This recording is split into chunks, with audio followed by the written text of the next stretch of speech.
Good morning, everybody. How are we doing? Sammy, United People's TV. It's bank holiday. We're still here. We're still working. Unfortunately, we've got to speak about Brentford. 4-3 defeat yesterday. Youngest ever United team that there's been in the Premier League. I think the third youngest ever Premier League team, not just United.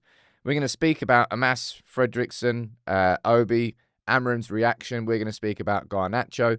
We're going to speak about the team, Bilbao, your reaction. I apologise that there wasn't a match reaction yesterday. My camera was broken. I have no idea what was going on. It was annoying. So I couldn't get it done. I don't know the last time I haven't done a match reaction. It's very unusual for me. But I'm going to run through it today. I'll do my 5 things at lunchtime, and then we'll be back in business. And then, of course, we can focus on Bilbao. But it was frustrating yesterday. Just like it's been frustrating watching United all season long in the Premier League. What's that, our 16th defeat this season?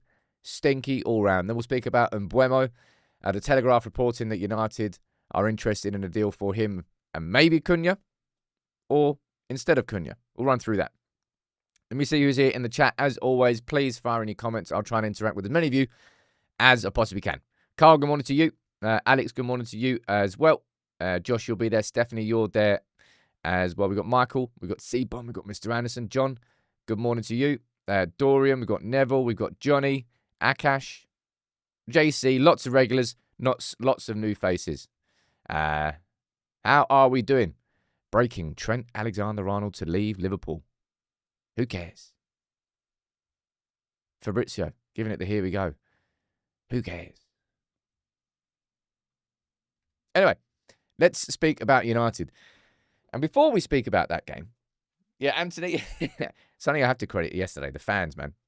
That away end was bouncing. It's almost like United have got one step in the Europa League final. Because United are going to Bilbao. Hopefully I will be too. But yesterday, I'm sure you saw it, or maybe you didn't. Antony scored an absolute worldie for Real Betis yesterday. 91st minute, away against Espanyol. Just bent one in from that angle there. Someone down there saying, why didn't you post up yesterday after the match? My camera wasn't working. I don't know what was wrong with it, but it wasn't working. All right? But it's fixed now, so we're here. And I'll do the 5 things today anyway. On my life, I want United to get like 40 million for Antony now. Like, the longer this goes on, and of course, I think Betis, are they going to get into the conference final? I can't remember what the result in the first leg was. I think he got an assist or he scored in that as well. Every performance, Antony is just sort of increasing the price. United should be getting a good fee, man. And there's people, I don't know whether it's just United fans just enjoy complaining or football fans enjoy complaining. I don't look at anything that Antony is doing and get annoyed. I don't look at any goal that Antony is scoring going, United have made a mistake. I look at everything that Antony is doing in a good way and I think, positive, good, more of it. Yep, keep going. He's never going to do that in a United shirt. Isn't it weird? I mean, not weird, because it's not weird. But just how much of a release not playing for United has been for so many players. And Antony, a prime example. He just couldn't do it in a United shirt. Couldn't perform. Not on that level. And the fact that he is banging them in, scoring goals like that, good. Keep going. Keep raising that price. And United genuinely might be able to get like 30, 40 mil for Antony. There's absolutely no way that this club should be letting him go out on a season-long loan back to Real Betis. Of course, they're not going to try and cash. They won't stump up the cash. They'll try and get him on loan. I think I'm seeing that Atletico Madrid are getting linked with him. Let's see if that goes anywhere. And a second thing here before we start talking about Brentford. How class is that as a result? Ole Gunnar Solskjaer's Besiktas beating Fenerbahce away. 1-0, which means that now in the Turkish league this season, I think, Solskjaer has beaten both Galatasaray and Fenerbahce. Mourinho not happy with that result. And I don't think there's many Besiktas managers who have done this in the past and won away at Fenerbahce. So, congrats to Ole. I love him, man. I would love the opportunity at one point in the future to interview Ole. My two favourite players when I was younger were Solskjaer and Giggs. We can't talk about Giggs anymore. So I'd love to speak about Solskjaer.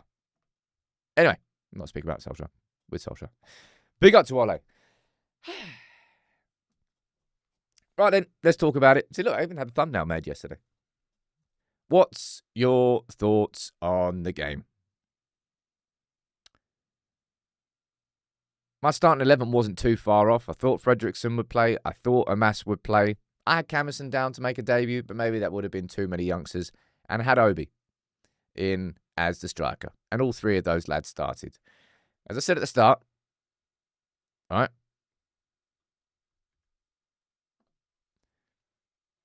that was United's youngest ever Premier League team.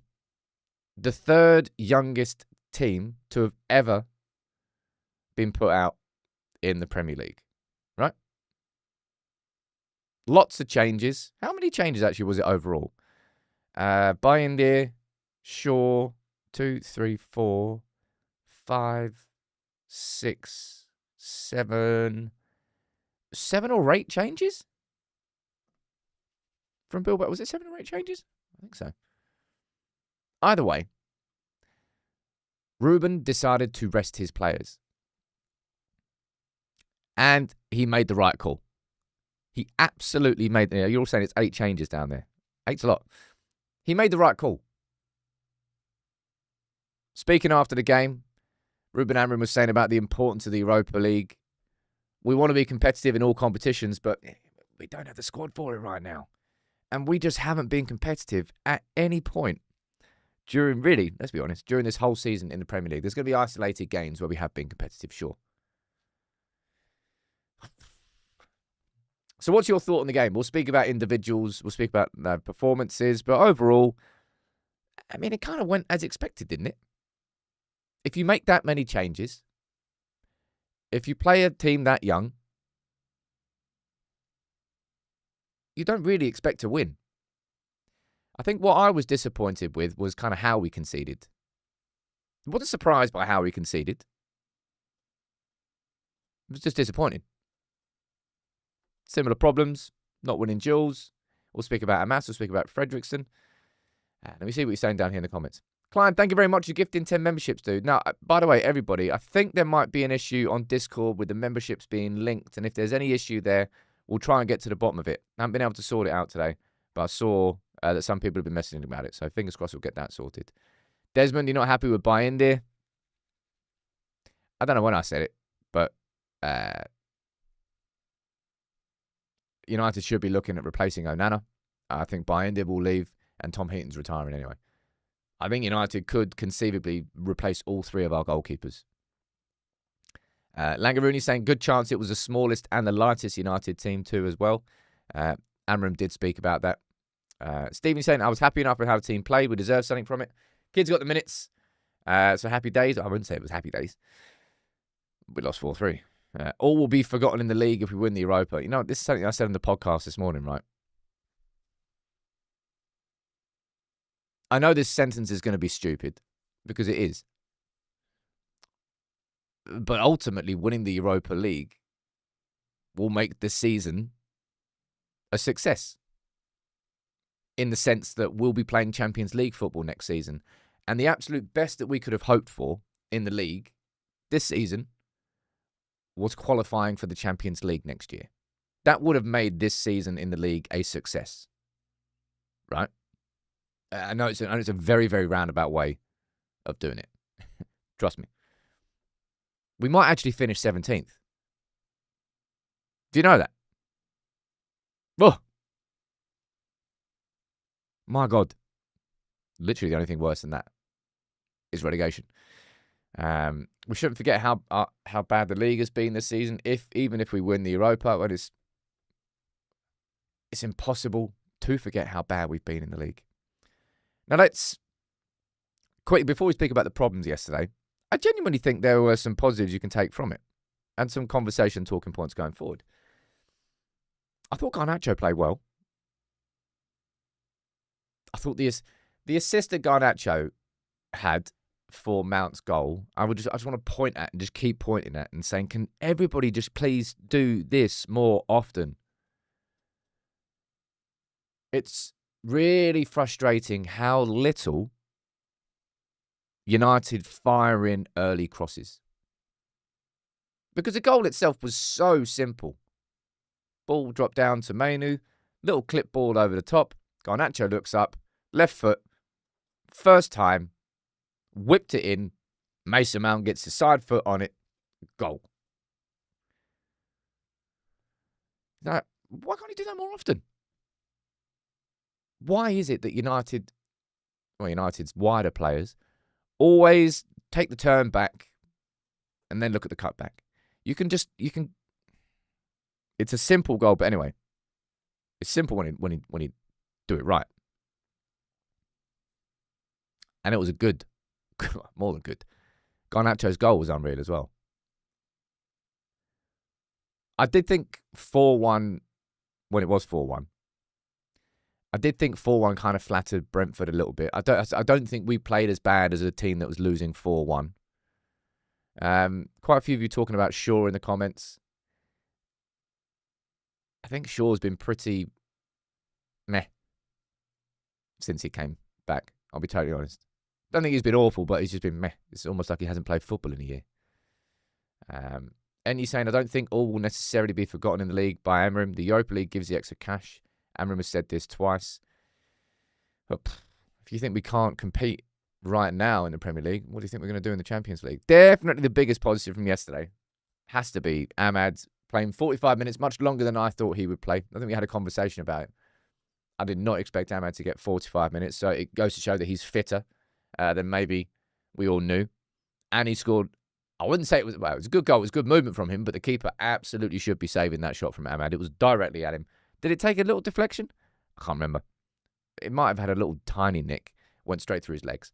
Either way, seeing Amass get 45 minutes and score a goal, pretty much the best thing that we could have got out from yesterday. Realistically. Given that we made 8 changes and we played a young team and we rotated and rested and Brentford put out a completely unchanged team. That was their strongest 11 and they played like it. But Amass getting 45 minutes and scoring a goal? Yes, please. Good. Any update on De Ligt? We'll speak about De Ligt a little bit later on. And somebody, I think I mentioned this, was it after the last game or was it last season? I can't remember. Why is it that Ugarte gets so much stick from United fans? No, I'm not saying all United fans, but I see a lot more about Ugarte than I think he deserves. And I thought it was another good performance from Ugarte. I think if you partner him with somebody who's like a real chief ball progressor, somebody who wants to receive the ball from his defenders, somebody who will always make himself available, somebody who's confident and will get like 90% pass completion and will be able to spray it around and be the chief creator from deep, and therefore kind of allow Ugarte to do what he does best. I think Ugarte's best stuff in a United shirt comes when United don't have the ball. And I think that's probably why people are frustrated, because they want Ugarte to be more like João Neves, to be a playmaker as well as a destroyer. But if you looked at Ugarte's game, you know exactly sort of who he was. He is a destroyer, and he's very good at doing it. I think he's been really quite a good signing. I don't know. I think some of the criticisms have been a bit strange about Ugarte. I'll be totally honest. Let me see what you're saying down here. Sammy is saying he's here to batter people. I love him for it.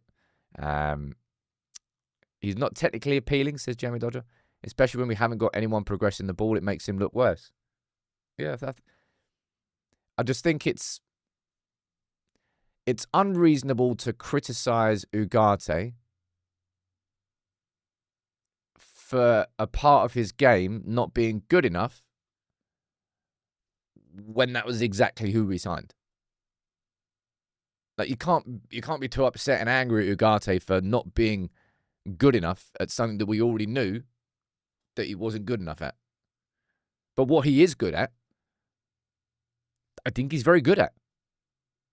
And I actually think he's been better than the credit that he's been given, is what I would say. And when you're 16th, 17th in the league, you can't really argue too much about players being better, etc., etc. Either way, I just think some of the criticisms have been a bit over the top with him. That's all. Then Mason Mount scoring yesterday. Is that he's only scored 2 goals in the Premier League for United, and they both come away at Brentford, I think. The positive when it comes to Mount is that he's made, 6, 7 appearances from the bench. I think he's slowly getting better. He's slowly improving, and he's scoring, so that's a good thing. But he hasn't started yet. Like, yesterday was just...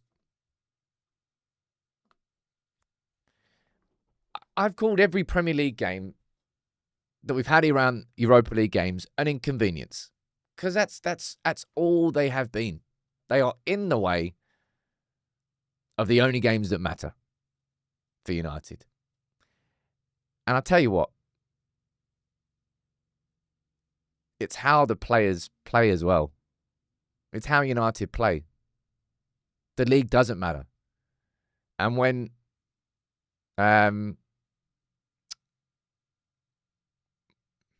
it just comes across in how we play.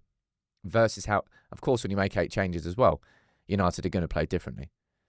But I don't think we've ever fully been there in a Premier League game for a while now.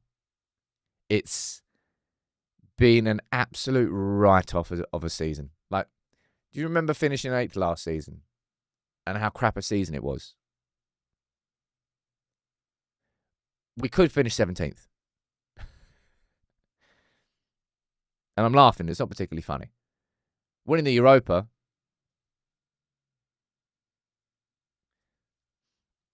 Do you ever have these arguments with mates? Right? Like, take Arsenal season. If they finish 2nd in the league and they get knocked out by PSG, and then United win the Europa League, have we not then had a more successful season?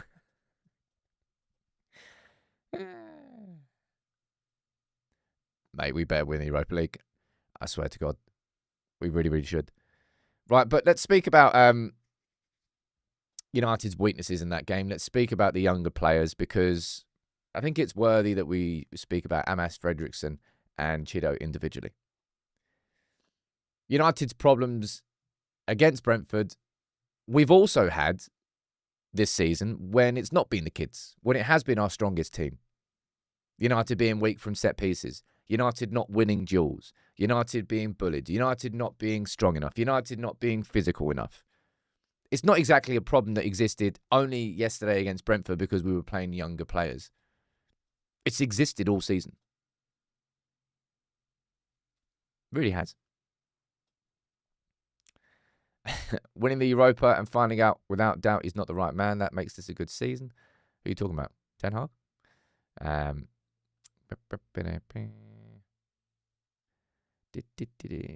Right, let's speak about the lads.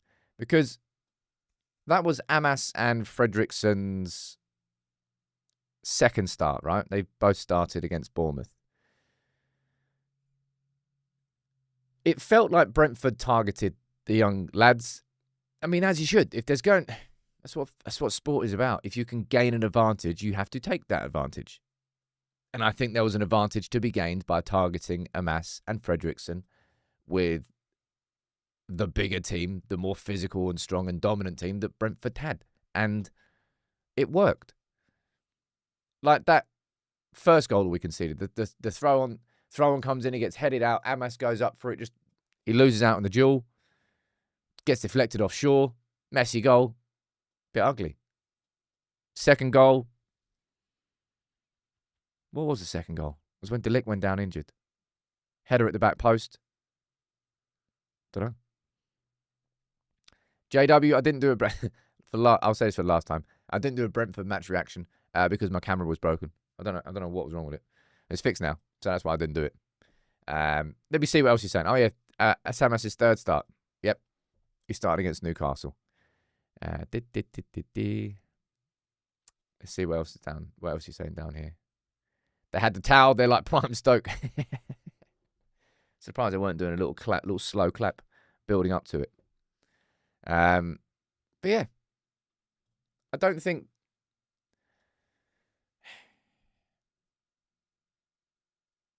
I don't think anybody can go in too hard on the kids. It might be wrong to phrase it as a good experience, but you know, you learn from your mistakes, you learn from your successes, etc., etc. And it was a harsh game, right?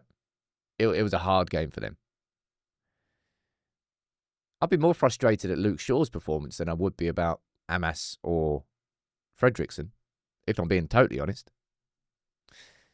And then what do you think about, well, not that one. What do you think about Chido? Obviously his first start and similar problems to what we've seen with any striker we've had this season. Not enough service. Let's be totally honest. Amorim after the game said this, and it's kind of got some United fans talking, saying that, oh, Amorim's unfair to say that. Amorim also said, right, he's happy with the performance of the kids. Let's make that abundantly clear. He's not just, throwing Chido under the bus. He's effectively just saying that he felt that Chido could have used his body better in the physical sense. And that's kind of been a big problem of Holland all season long as well, isn't it? Albana saying, why go so hard on the kids when we see ridiculous performances by overpaid mercenaries? I mean, don't sit on the fence or anything. Obi needs to hit the gym. Physically, he was struggling to compete. Mate, Obi's a big dude, man. Absolutely massive frame.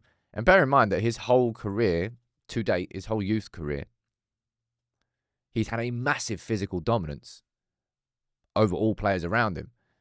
But when you're playing boys against men, there's a different ball game.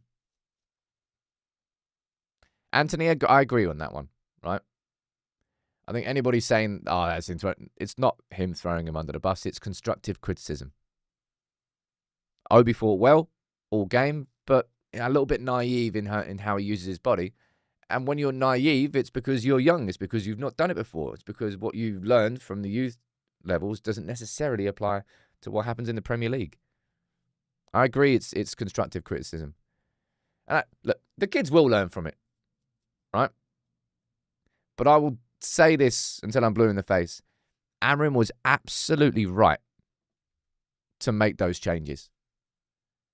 Even if we lost 5-0 yesterday, even if we lost 7-0 yesterday, I'd still come here this morning and I'd still say to you, Amorim made the right decision to rest Casemiro, to rest Bruno, to rest Maguire from the start. Of course, Maguire had to come on for Delict.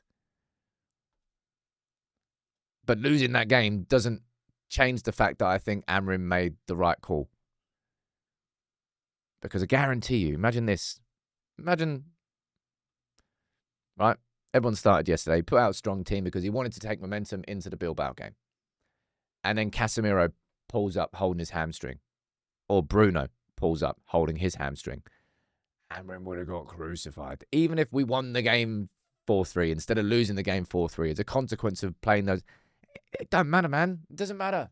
Our league season has been SHIT. Exclamation mark, exclamation mark, exclamation mark. Beating Brentford wouldn't have changed that. Losing against Brentford wouldn't have changed that. The league season's an absolute write-off. The only thing that can possibly save this season is the Europa, which is exactly why he was correct to make those changes. Now, let's see what else he's saying down here. Other positive is Bruno and Casemiro getting a rest. Yeah, that's what I just said there. Manley saying Chido must go on loan. Thank you very much for gifting 5 memberships as well, dude. Legend. Thursday night is our season. Yeah, Dorgu's really struggled, hasn't he, man? Dorgu made a really... I thought he made a really solid start in his first, three appearances for the club. And then he got that red card. He was missing for 3 games. And ever since he's come back from that, he's just struggling. He's struggling pretty much with every facet of the game, going forward, defensive positioning, marking. He's struggling. He needs the end of the season. He needs to use the preseason and come back firing and stronger. Alex, you're saying this is more or less our preseason? Man. Do you imagine how pissed off the players must be? I know we need to do it for finances. I know we need the extra 10 million that we're going to get from the postseason tour. But imagine after the season that we have had, you finally get to the end of the season. It's against Villa. Right, lads, on the plane. Where are we going? Kuala Lumpur. What do you mean? Yeah, we're playing in some absolutely meaningless friendly. And then we got another one about a day later in Malaysia. What? Literally finish a game against Villa, go to the airport. I worry about United getting injured in pre-season. Absolutely. The post-season tour and then the pre-season tour itself starts off in Stockholm. It is what it is. It's the commercial side of United. I'm not looking forward to it. Eric, you're saying that game was a training game, nothing much now. Good to see the kids, or good to see a taste of what they can get beyond, blah, blah, blah, blah, blah. Hell no, Chido shouldn't go out on loan. I don't personally think I'm looking at Chido on loan. I want United to sign a striker, and then, look, I do think Horner will be here next year. Now, this was obviously a big concern for United yesterday. De Ligt going down, just hand in the air. It's a sort of one where you look at as a fan going, it looked like it was probably going to be something to do with his ACL, his MCL. I don't know. It looked like cruciate ligament stuff. But anyway, he left the stadium unaided, so no crutches, which is a good thing. But nobody knows what's happening, right? So there's going to probably be confirmation on De Ligt, I'm guessing, a little bit later today, maybe tomorrow, not quite sure. I would be surprised if we saw him in the squad for Bilbao. I don't think De Ligt will be involved. And there's a chance that might be the end of De Ligt this season. Seeing there's a maximum of 5 games left, depending on whether or not we beat Bilbao and go through what was 3-0 up, whether or not we finish the tie off. So no one knows on a De Ligt situation. It's good that he didn't need crutches. But of course, there still could be problems with ligaments, tendons, etc., etc. So at some point in the next 24, 48 hours, we'll find out a bit more. What else are you saying down here? Kevin, good morning to you, dude. You're saying winning the Europa League will be the difference between keeping and selling Garnacho. Keep up the great work. You're the realest of real ones. Thank you very much, Kev. I appreciate that, man. I love the community. I really do. It's such a massive part of my life, this channel. Really, really is. I think it's kind of a bit abundantly obvious. Getting nervous thinking about this already. I suppose you shouldn't be as nervous considering we're 3-0 up, but I have grown to learn that I cannot trust this Manchester United team. That's just the truth. Even a Manchester United team that is 3-0 up and absolutely exceeded my expectations in Bilbao was a surprise, a stunning surprise that nobody saw coming. But I still can't trust that United will... United should and could get the job done on Thursday, but I still can't completely trust that they will. Get a goal in the first 15 minutes and bury that tie. Don't you dare let Bilbao even have 1% chance. Anyway, we're going to preview that game later in the week, right? This is something that's true, though. This is something that Amorim said about the Europa League success, giving back to our fans. But look at that. I mean, how true is this? It's a real dilemma because I think we in this moment are not ready to play in the Premier League competitively and be in the Champions League. Because we're not, man. We're absolutely not. You just look at this United team and you're thinking, I want us to be playing Champions League football next season. Of course I do. Would I be looking forward to watching Manchester United in the Champions League next season? Of course I will. Do I think we'll do well in the competition? Right now, absolutely not. Of course, the big thing is that we've got the summer transfer window between qualifying, if we do, and playing in it next season. It's why the summer is so important and so much change can happen in the summer. But Ruben's absolutely bang on there. We are not ready to compete in the Premier League. Well, we're not even ready to just compete in the Premier League. Right now, we're 17th. Let alone the Premier League and the Champions League. But let's go, man. Summer's a big one. Gary is saying that literally kids, everyone needs to calm down. This fan base is toxic at times. I think largely, I haven't seen too much of a horrible overreaction to that game yesterday. I might be wrong. But it was a game with 8 changes. Amorim was bang on to make those changes. The league season is a write-off. Beating Brentford wouldn't have changed that. And everything is riding on 180 minutes of football that is left. Fingers crossed there's no extra time. Bilbao. And then go back to Bilbao for the Europa League final. Now, just want to have a quick conversation about this lad, right? Mbeumo. And this is coming from the Telegraph, right? Saying that United are targeting Mbeumo as well as Cunha. And that he is a striker high on a list of potential targets as Amorim looks to bolster the squad. And it really does feel that United are looking to the Premier League when it comes to resolving our goal-scoring problems. That's what it feels like United are doing. Now, you can agree or disagree with whether that's the right thing to do. But Cunha and now Mbeumo being 2 high priority targets for United. What do you think about that in the chat? Mbeumo is something... Would he be somebody that I would want United to spend 60 million on? I'm unsure of that. 60 million on Cunha, I think I'd be more excited about that. It's not to say that Mbeumo is a bad player because clearly he's not. How many goals has he got in the league this season now? I don't even know. I think I would, if United were to spend, I don't know. I would be overly thrilled, if I'm being totally honest. Not he's a bad player. What else is he saying down here? Antony's saying, I like that we're looking for Premier experience. There's a cost I don't like. And it is what it is, man. That's the premium that you pay for. I mean, saying that, though, we signed Højlund for 72 million. So we paid the premium without the experience. It's just all transfers have got a mad premium. You do get anomalies, like the Mazraoui situation. And United are going to have to be smarter at finding those. But if you're going to look towards the league and you want to sign from the Premier League, you have to pay the premium. 60 mil for Mbeumo. Not sure. Yeah, Mount for out. Bit my tongue.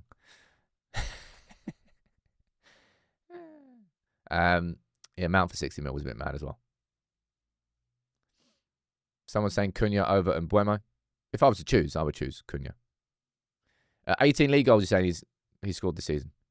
That is a cracking season, to be fair. Samir, you're saying I'm cool with Mbeumo but not for that price tag. Is he going into the last year of his contract?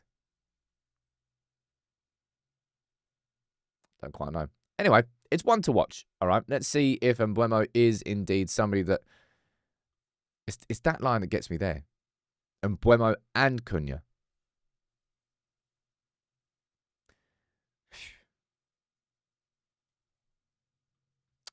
I think spending that much on what effectively would be 2 number 10s, right? And Mbeumo's not a striker. And Cunha's not a striker. Well, I wouldn't call them natural strikers. They can play in that role, and obviously they're scoring goals. But I wouldn't really put either of those down as a number 9. And Mbeumo for 50 mil is 100% worth it. I don't know. Young C saying, Sam, how comes the whole story of United's negotiations with Cunha has gone silent? Because we want him. We know what the release clause is. It's 62.5 mil. I think United are just in negotiations over the installments and how we want to pay the 62.5 mil. So I don't really think there's too much to report. I imagine you might get a story that comes out soon about United agreeing personal terms, but I don't think that's going to be an issue. So I think with the Cunha situation, we're just kind of waiting for a here we go now. And he's saying we're definitely looking for physical bastards. And it's such an obvious and easy but necessary sort of attribute that we need in every single signing that we make. And it's why I sort of have gone off the idea of signing Angel Gomez. I can understand the logic of letting Eriksen go we sign him on a free and then bringing Angel Gomez in. It kind of makes sense. But I just can't justify in my mind United signing any players that aren't up for the physical battle that there's the Premier League every single year. This has been happening for a couple of years, and it's only gathering pace. The importance of the physicality in the Premier League is increasing year on year. And I think it's actually part and parcel of what has made kind of the middle part of the Premier League so much more competitive than it was before. A few years ago in the Premier League, I think you needed a lot more technical quality to be able to compete and get to the top. Whereas now, I think you can make yourself extremely physical and it closes that gap. And you can be more competitive than I think you could have been a few years ago. And that's why United are looking for players like Mbeumo, like Cunha. And why I've kind of gone off the idea of signing Angel Gomez, even if he would be available for a free.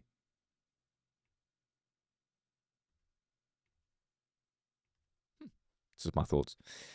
Dennis saying Mbeumo and Cunha as the 2 number 10s. Amass at right wing back. I mean, if United spent 120 mil on Mbeumo and Cunha, that'd be some doing. And if we were to do that, we'd have to make so much money this summer from sales. 40 mil? What do you realistically think? Like, all jokes aside, Antony's now got 11 goals or assists since he's joined Betis. And when he went there, all of us realistically would be like, man, I'll take like 20, 25 mil. I'd snap your hand off for Antony. For Antony. What do you honestly think is the biggest price that United can go to the negotiation table now for Antony? He might still keep scoring. He could score in, like, I think Betis beat Fiorentina 2-1 is what you said earlier. So they might get through to the Europa Conference final. They might play Chelsea and Antony might score the winner. Who knows? Might keep scoring in the Liga too. Matt, you're saying I don't think we'll be able to afford them both. I don't really, on paper right now, think we're going to be able to afford both. But maybe we can get 40 mil. I can see down here. Mustafa, 50 mil. I think that's optimistic. 40 to 50 million euros. 30 mil, says John. 45, says Steve. 30 to 40, says Lyle. I think United can go to that table now and demand 40. I don't think it will just be Real Betis who want to sign him. I think there's now going to be other interested parties. I don't even know if Betis... What's the most expensive signing Real Betis have ever made? Real Betis record transfers.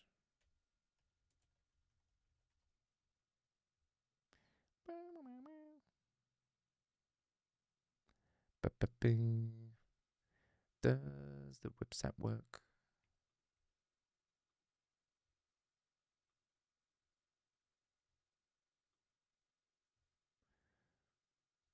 Is that right? Denilson. In 1998. Is that really the most expensive? That's mad. But if he was to be sold for that much money, then it would be the most expensive signing ever.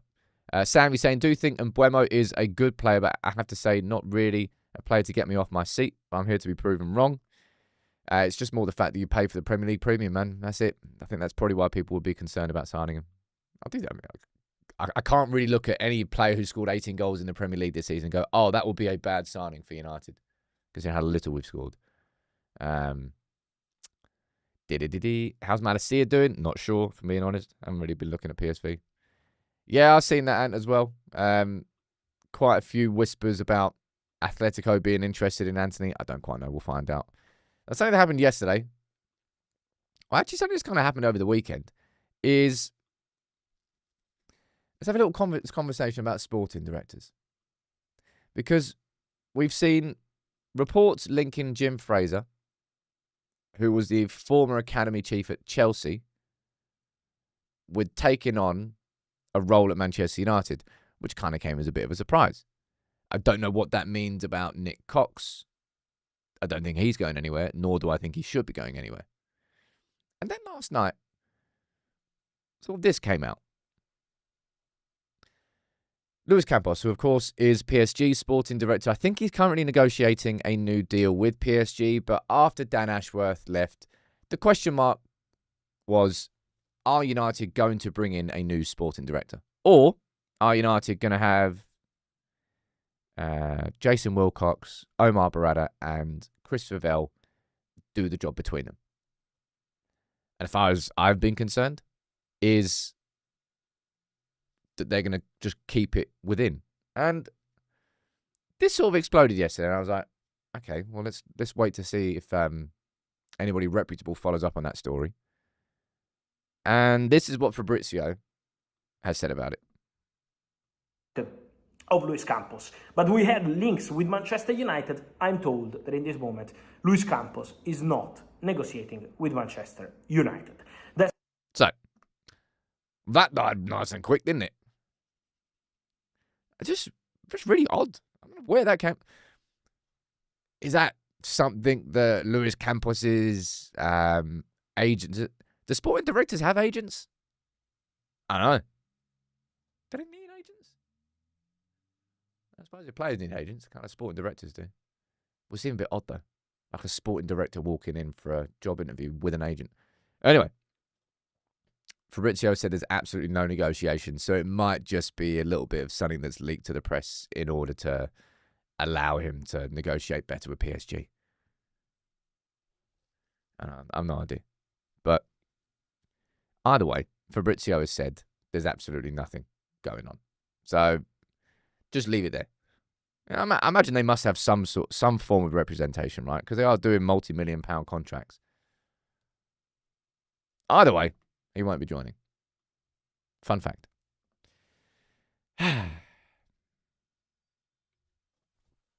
3 league games left. That's the biggest positive I can give to you from that Brentford game. No, Amass scoring is the biggest positive for sure. But there's 3 league games left. For the first, and this is really sad, I've got to say this. It's true. First time this season that I'm going to go to a game at Old Trafford will be this.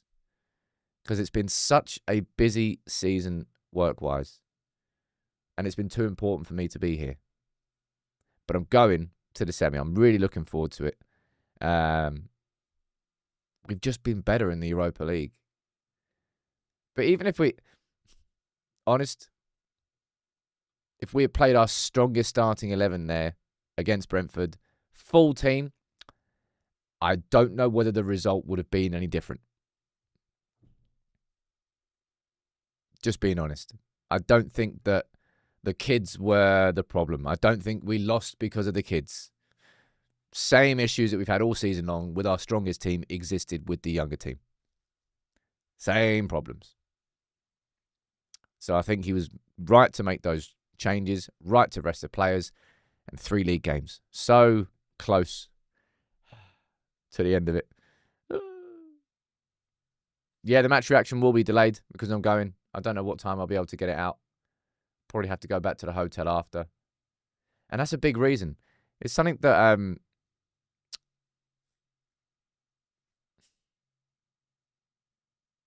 it's just kind of like an ultimate irony, really, of the community that we've got here.